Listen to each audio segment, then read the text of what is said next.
Okay, picking up where we left off in the previous video, we had just been discussing when you're combining random variables, how that impacts what the mean is of the combination of those random variables, and then what the standard deviation is of the combination of those random variables. And we had said when you're finding the standard deviation, first and foremost, you have to make sure that the two random variables are definitely independent of one another, but then the process of getting the standard deviation for the combination of those two random variables is actually done by adding together the two variances and then taking the square root of that. Okay, it was not mentioned in the previous video, but in terms of shape, it says here the sum or the difference of two normally distributed random variables that are independent would then also be assumed to be normally distributed. Okay, that's important so that we know that we can still use those normal calculations. So let's put this together in an example here. It says the number of apples produced by a single Fuji apple tree is normally distributed, okay, with a mean of 625 apples and a standard deviation of 180 apples. The number of apples produced by a single Honeycrisp apple tree is also normally distributed with a mean of 810 apples and a standard deviation of 250 apples. Okay, you're going to start seeing in the book that they're going to give you sort of a way to kind of organize these problems. It's a 4-step process. The initial step is called state. And the state step is essentially where you are sort of stating the given information. Everything I underlined in red here was referencing the Fuji apple tree. We know the shape is normal. We were given that the mean was 625 apples, standard deviation 180. And then the Honeycrisp distribution, so we'll label this N sub H, average of 810 apples, 250 is the standard deviation. Okay. The second step is called the plan step.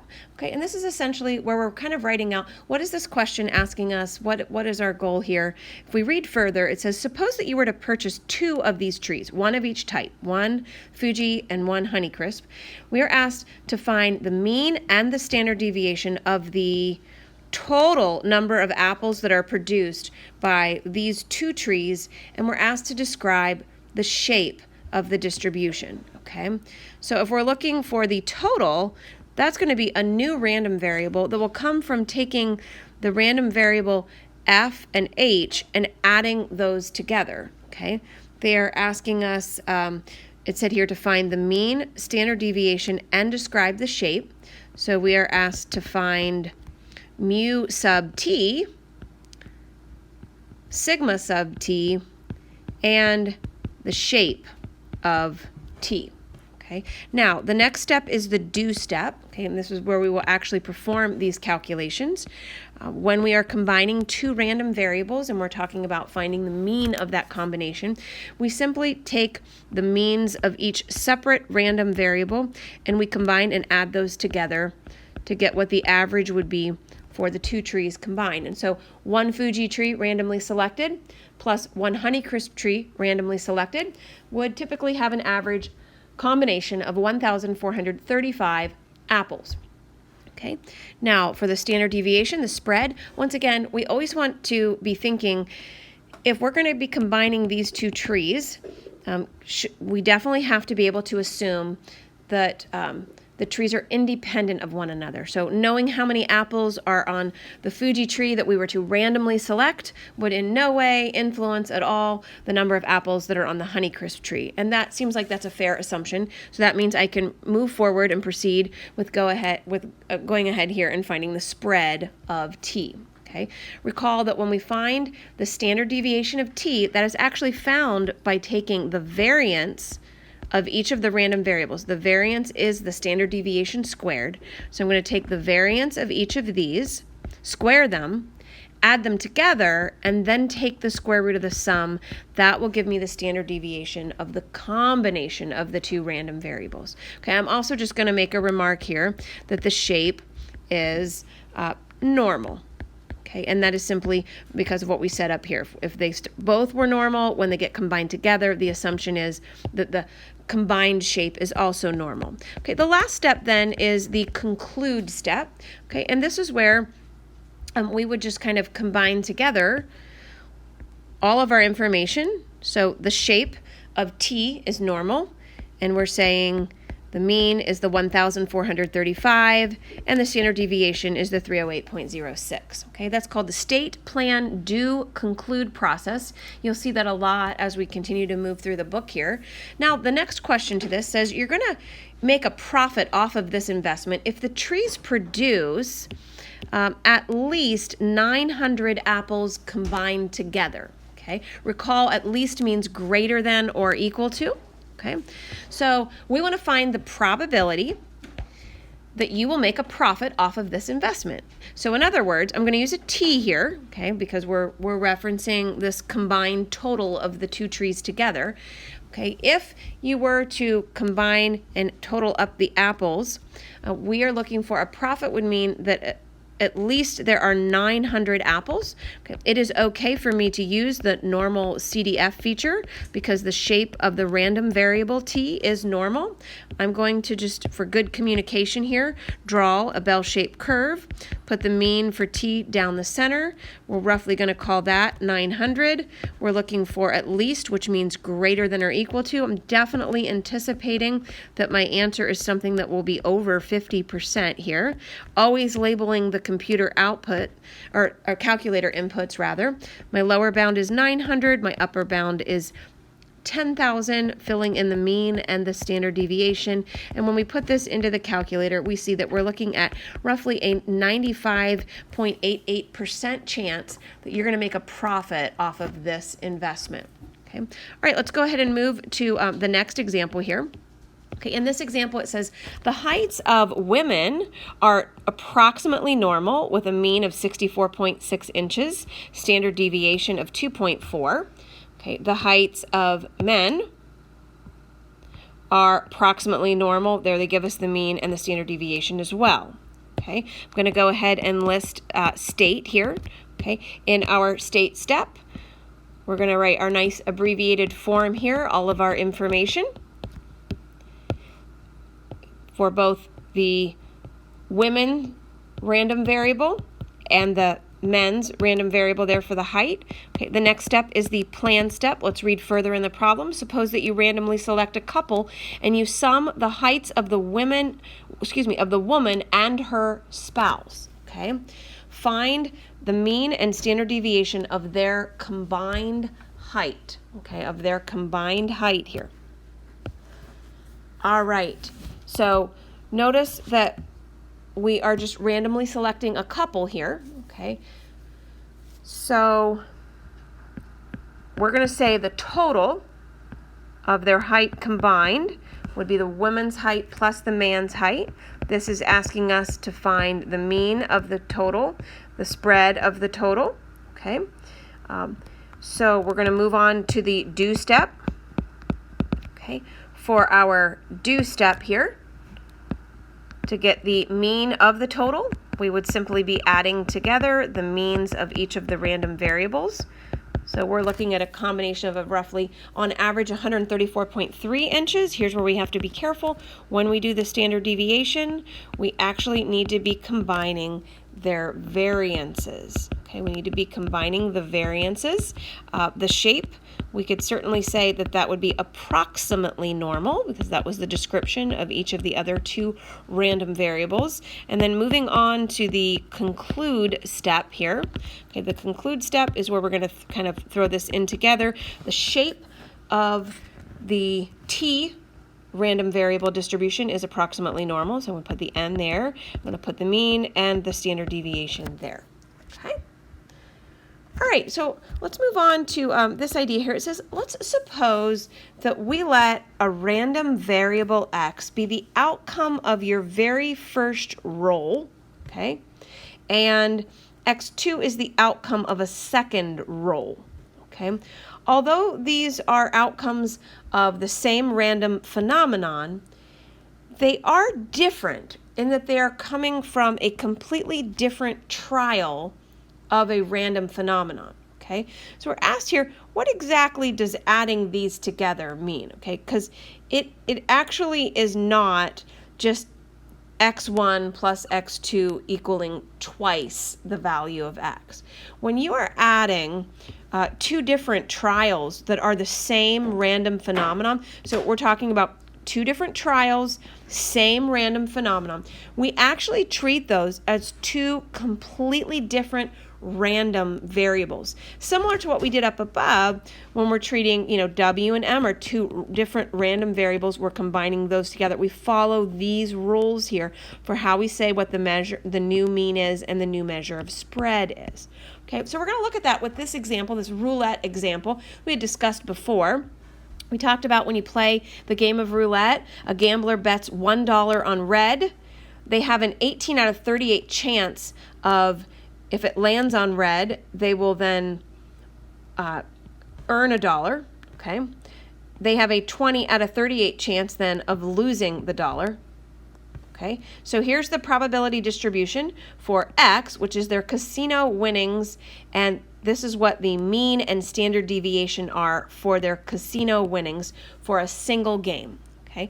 Part A says the mean and standard deviation of the casino winnings after 2 games. That's what they're wanting us to calculate. After 2 games, we want to calculate what would be the mean and standard deviation. So keep in mind, X1 is representing the winnings from the first game, and then X2 is the winnings from the second game. We're treating these as two completely separate random variables, because they really are. When you play this game separately, they're totally independent of one another, these two different trials. Okay, so the mean, I'll just call it T. Okay, it's like T is me adding these two random variables together. Okay, I'm going to take the mean. Okay, I'm getting this from right up here. This is the average winnings from one game. By the way, this is the casino's winnings. This is the casino's chances of winning, not the gambler's chances, okay? So on average, the casino is usually up a nickel for every game that's played. Okay, we're doing this twice. Okay, so we treat that there twice. So across 2 games, we're looking for them to be up almost 11 cents here, like 10.5 cents kind of. Okay, now when we do the spread, okay, please keep in mind the spread is always the variance of each of the random variables added together.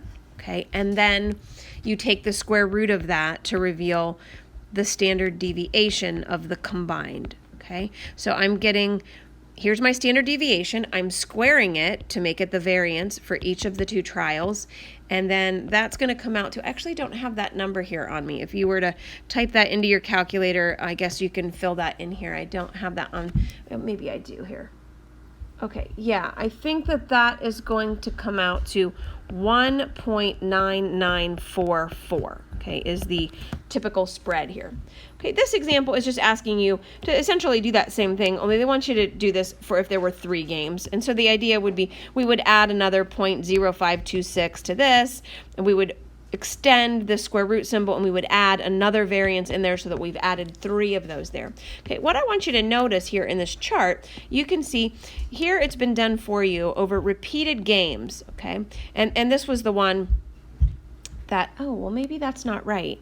I guess that isn't right. This should come out to, like, I think maybe $1.41 here, okay? Because this was the line that we just calculated right there. The part that I want you to notice is notice how the variability, like your standard deviation, it tends to increase the more random variables you are combining together, okay? And that's a typical thing, because each random variable can vary in and of itself. And so the more random variables that you are combining together, it is going to definitely increase the overall variability of the combination of those random variables. Okay. All right, so let's go back and look at a different apple example here. Okay, in this example, it says, suppose that a certain variety of apples have weights that follow a normal distribution with a mean of 9 ounces and a standard deviation of 1.5 ounces. So again, we're just going to kind of get used to this process. State, plan, do, and then finally conclude. Okay, so as I read through that first sentence here, I'm simply going to state, I'm just going to call this, since it didn't give me a variable here, we're going to call this the random variable x.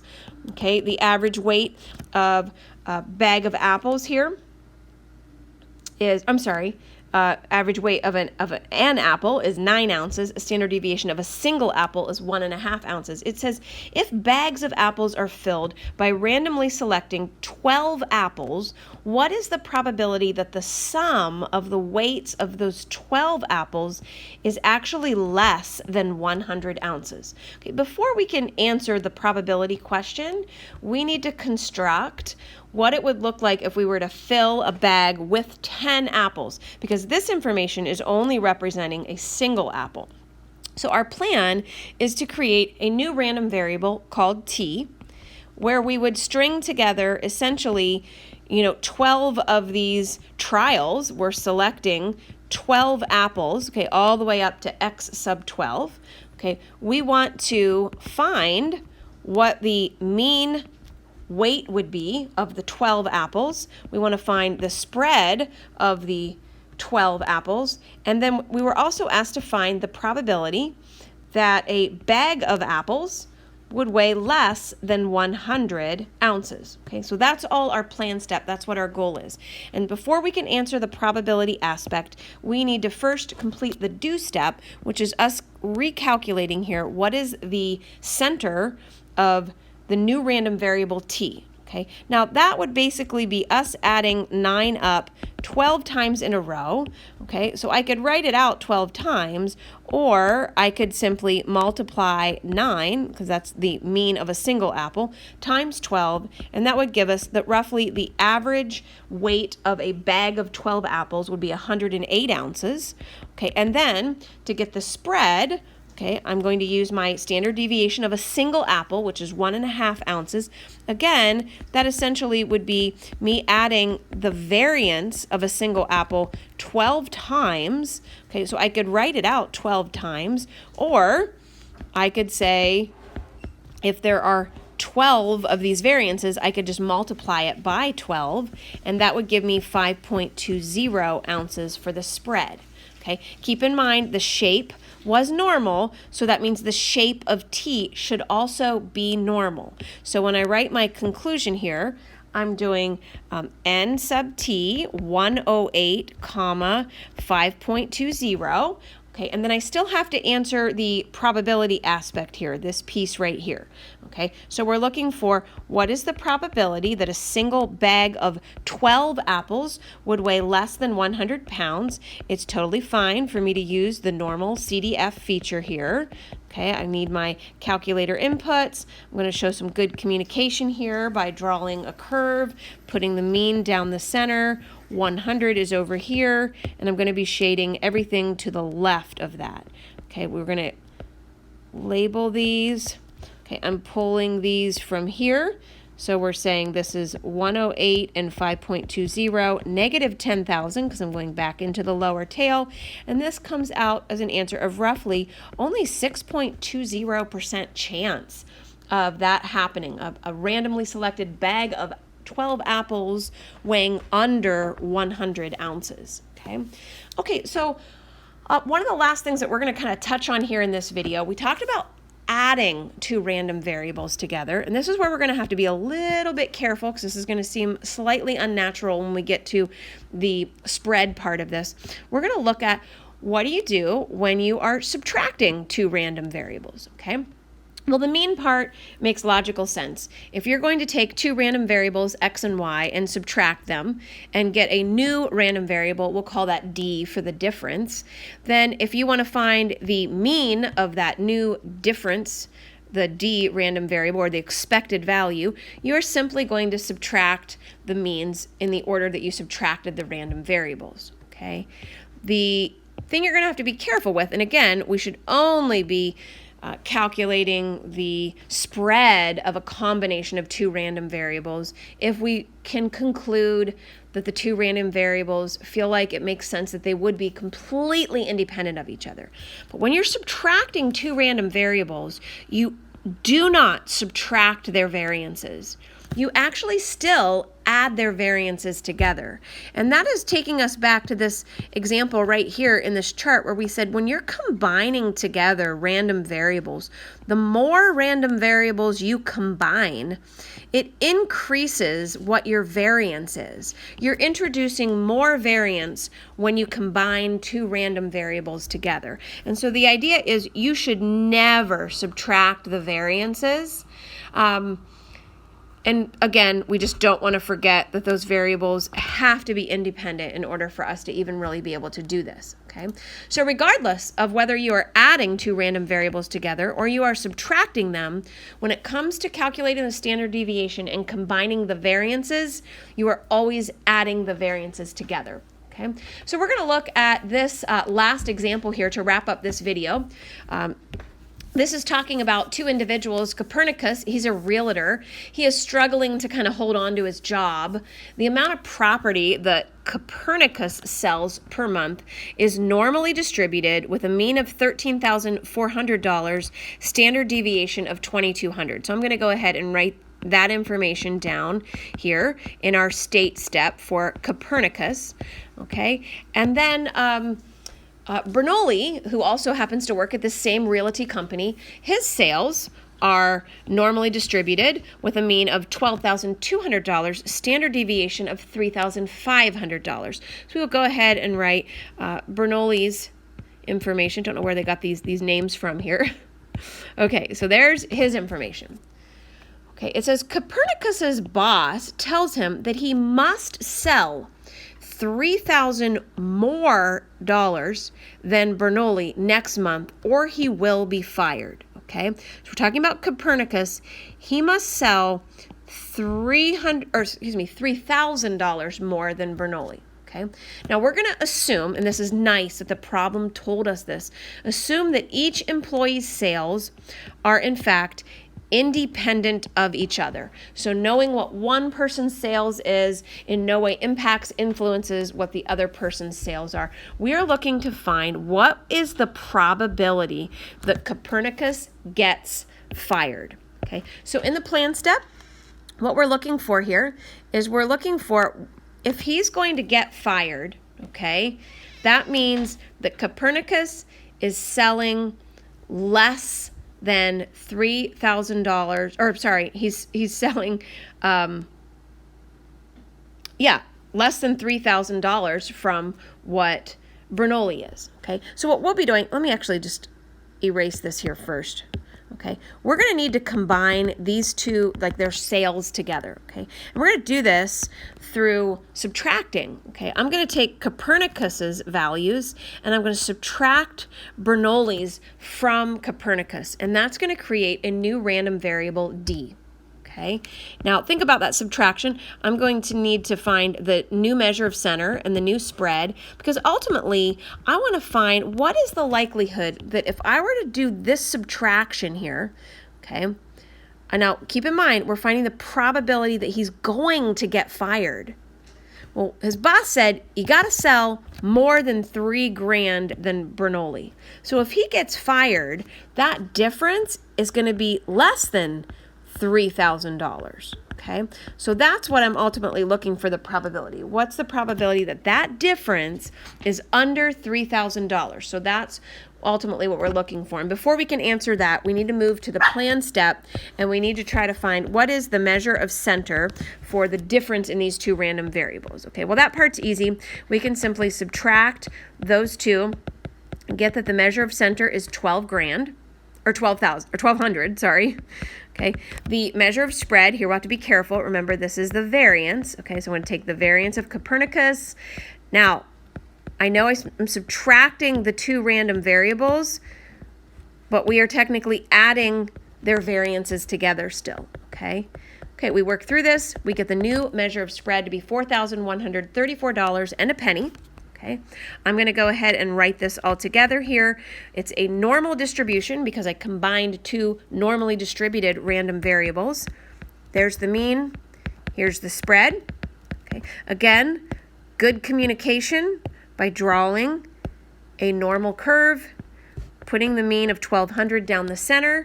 Now let's look back. We are looking for here the probability that the difference is actually less than 3,000. This is going to be a scenario that Copernicus is going to get fired if this happens, okay? So we're going to put 3,000 right here.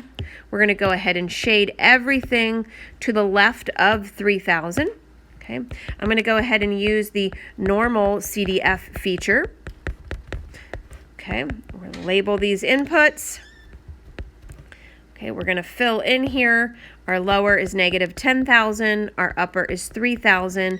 The mean is 1,200. Spread 4,134.01. That lands us at a probability of 66.5%. Our conclude step, let's write out in context the probability that